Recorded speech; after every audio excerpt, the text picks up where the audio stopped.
Rebeca Arias, representante del PNUD en nuestro país, conversó con Punto de Vista sobre las consecuencias del cambio climático en nuestra región. La especialista precisó que de no tener un avance progresivo en materia de prevención, nuestra ciudad está vulnerable ante los desastres naturales durante los próximos años. Estamos presentando el informe sobre desarrollo humano en ICA. Este informe se centra en los impactos del cambio climático sobre el desarrollo humano, en el caso de Perú, el cual muestra que el cambio climático ya está entre nosotros y está afectando de distintas maneras, ¿no?, el desarrollo humano del país, a través de la producción de alimentos, a través del agua, del estrés hídrico, a través de los eventos extremos como son los desastres, también a través de los impactos sobre la salud.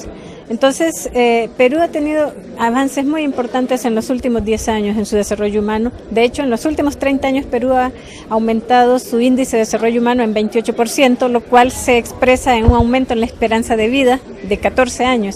Ahora los peruanos pueden esperar vivir en promedio 74 años. El nivel de educación aumentó en 3 años, nivel de escolaridad, y el nivel de ingreso familiar, el ingreso per cápita aumentó en un 60%.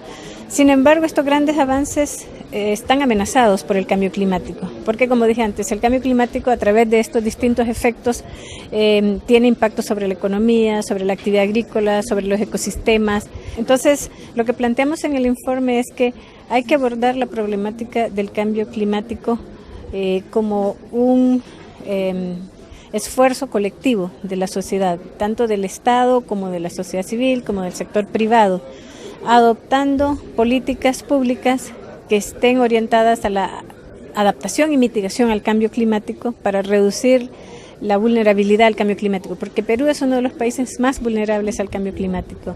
Por ejemplo, hablando de los eventos extremos, el 67% de los desastres en Perú tiene que ver con las variaciones del clima. Ha habido un aumento, se ha duplicado prácticamente en los últimos 10 años la ocurrencia de incendios forestales, heladas extremas, inundaciones serias, ¿no?, por las excesivas lluvias. Ya se están desarrollando estrategias, tanto el gobierno a nivel nacional ha desarrollado la Estrategia Nacional de Cambio Climático, como también a nivel regional, como es el caso de ICA, que ya tiene una estrategia regional también para enfrentar el cambio climático. ¿Por qué esto es importante? Porque si no se enfrenta el cambio climático de manera decidida, los avances que ha tenido el país en materia de desarrollo humano no van a ser sostenibles.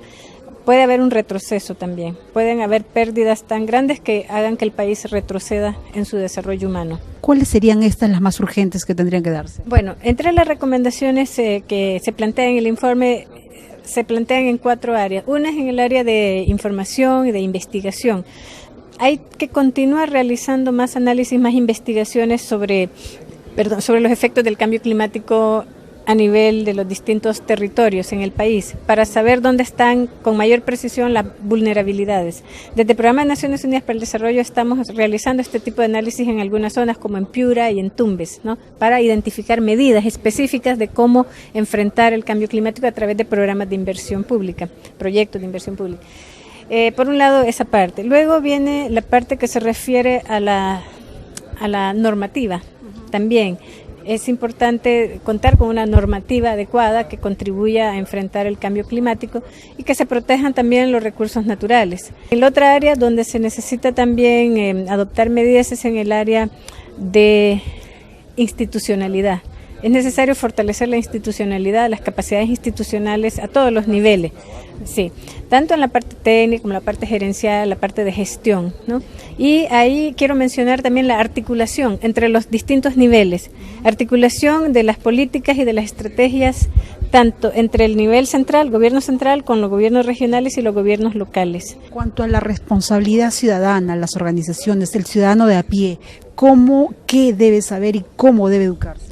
Me parece muy importante su pregunta porque la ciudadanía también tiene una responsabilidad, porque de una o de otra manera todos contribuimos al cambio climático, porque ya se ha investigado que el cambio climático es producto de la actividad humana. Entonces nosotros como ciudadanos y ciudadanas debemos contribuir a desarrollar, a adoptar medidas que vayan hacia enfrentar el cambio climático y a proteger los recursos naturales. Cuando protegemos los recursos naturales también estamos contribuyendo a enfrentar el cambio climático. Entonces las poblaciones, hay distintas maneras, desde por ejemplo reciclaje, ¿no?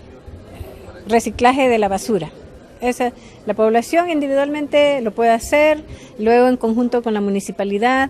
¿Por qué? Porque con el reciclaje estamos también contribuyendo a reducir las emisiones de gases de efecto invernadero. Por un lado, al reutilizar, reciclar productos que no es necesario estar produciendo, ¿no? Y por otro lado, también al eliminar o reducir los botaderos de basura que cuando se dejan así al aire libre generan también gases de efecto invernadero, ¿no? Ese tipo de contaminación.